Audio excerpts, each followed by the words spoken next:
Sa bisa ng Executive Order No. 118 na inilabas noon ng Department of Agriculture o DA, dapat wala nang tataas pa sa 50 pesos na kada kilo ang bentahan ng 5% imported rice sa mga pamilihan sa buong bansa.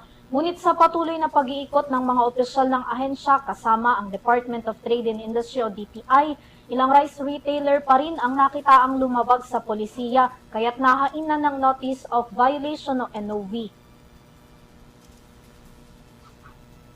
Ayon sa DA, patuloy nilang pinaiigting ang nationwide simultaneous market visit sa lahat ng mga pampublikong pamilihan sa Metro Manila para matiyak na nakakasunod ang mga ito sa price cap na ipinatupad. Bagamat marami naman daw silang nakitang sumusunod sa patakaran, may mangilan-ngilan pa rin sa mga ito na hindi sumusunod. May 48 oras naman ang mga nabigyan ng NOV para magpaliwanag kung bakit hindi sila dapat na makasuhan o mag-penalty dahil sa ginawang paglabag. Sandali namang bigo silang makapagbigay ng kanilang eksplenasyon, iaakyat ito sa Adjudication Officer ng DA. Paalala rin ng DA, ang NOV ay maaaring magsilbi pa ring basehan para mapatawan ng kriminal at administratibong parusa sa sinumang lalabag sa price cap.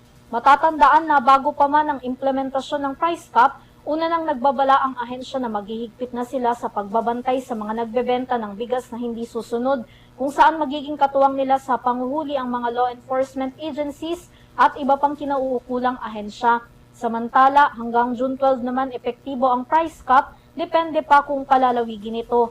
Patuloy namang magsasagawa ang DA ng surprise monitoring sa lahat ng mga pamilihan sa buong bansa.